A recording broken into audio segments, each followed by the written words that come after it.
All right, so we are on step 2 of this project, which is adding pattern and tracing in Sharpie. And we are trying to make sure that we have variety in our patterns. So we have geometric and organic shapes, and we also have thick and thin lines. But at the same time, we do want to repeat some patterns so that we can have unity. I'm going to make a few pattern swatches so that I have some choices to choose from in my animal. And I have 3 different size black markers so that I can have a variety of lines. The way that you make your pattern swatches is you start with a certain line and then you add in other lines and shapes. So I started with a wavy line, then added some curved lines and some zigzag lines or triangle shapes. Here I started with diagonal lines, and then I added in some diamonds, I added in some wavy lines, and then I also added in some dots or circles. So with this one here, I think I will start out with some curved lines, and I like to start with my thicker lines first.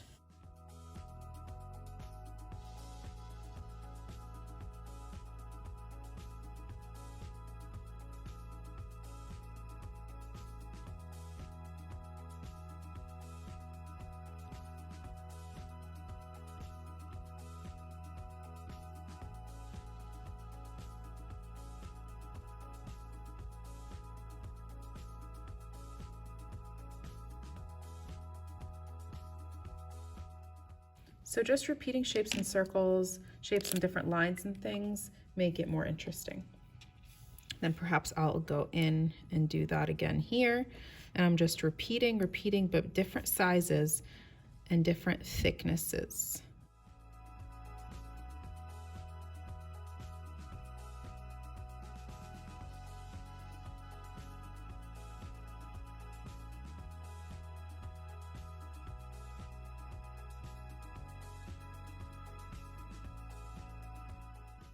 There, I'm done that pattern swatch.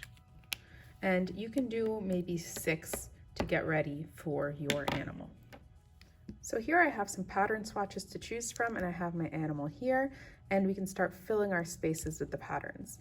After I made this one, I sort of realized it looked like Mendy designs, like henna Mendy designs, and that inspired me to use those types of designs in my deer. So now I'm going to get started on my patterns. If you want to, if you think you'll make mistakes, you could start with a pencil, or if you don't want to have to trace it again with the Sharpie, with the marker, you can start right away with your marker. And remember to use 3 different thicknesses when you are tracing with your marker. I'm going to start with the thickest one, and I'm going to start down here.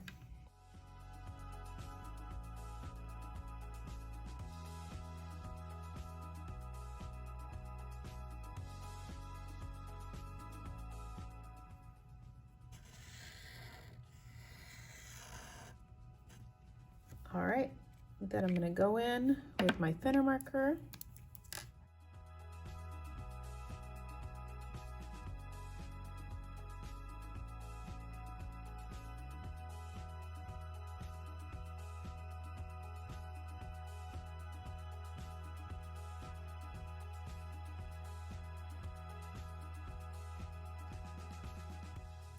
This is kind of a symmetrical image, so I'm going to start with Symmetry, and then we'll see what I go from there. But I think that my pattern is going to be mainly symmetrical. Again, you could start with pencil, but I'm going to start with Sharpie.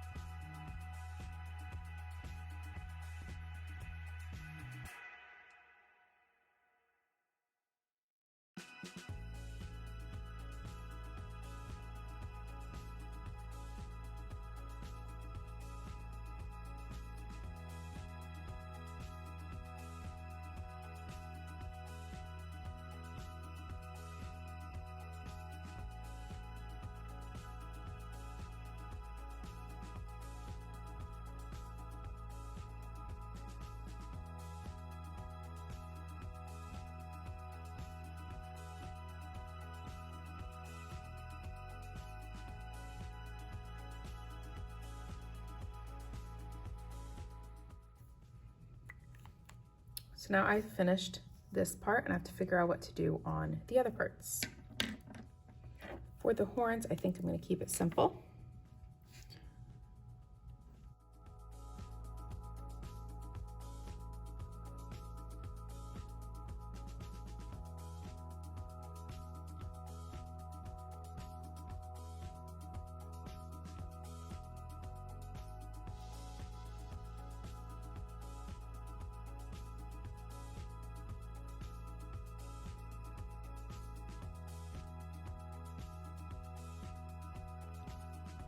So now I have one more section to fill, which is the face, or I can break it down into the ears and the face.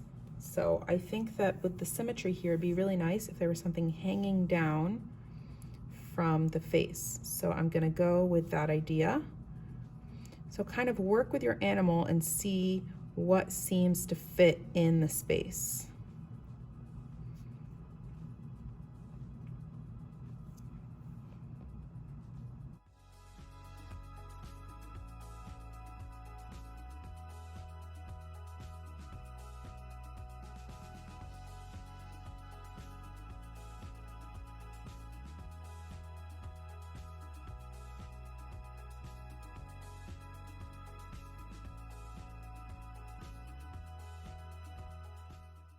And everything is sort of geometric, and so I'm just gonna add in a little bit of an organic feel to it by adding in these leaves so that just we have a little bit of variety. We don't want everything being exactly the same. And then I'm also going to make some parts a little bit thicker to also add some variety.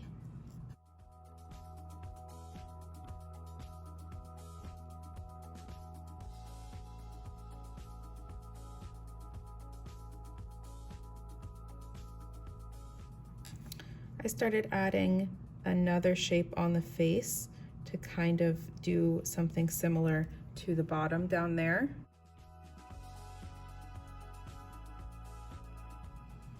So we want to repeat some things, but we also want to have some variety. So think about those as you are working. Maybe in the ears, I want to repeat that pattern.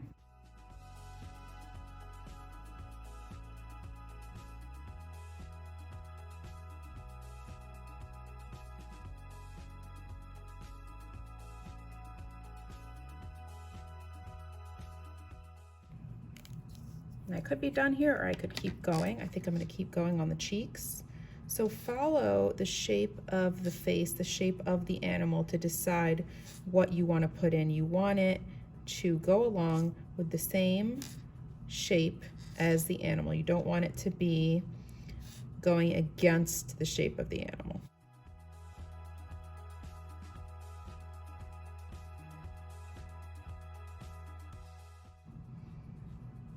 So I'm going with the shape of the eye.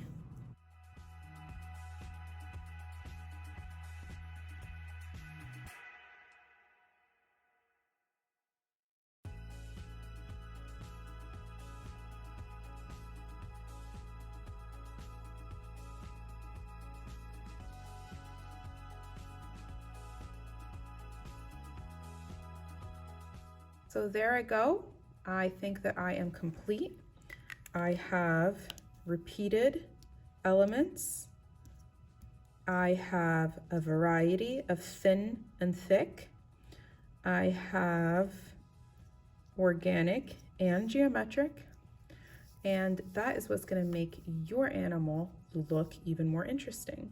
If you want to, you can accessorize and add some stuff extra on the animal. So I think I'm going to do that just to repeat some more elements. I'm going to act like there is a chain coming down here.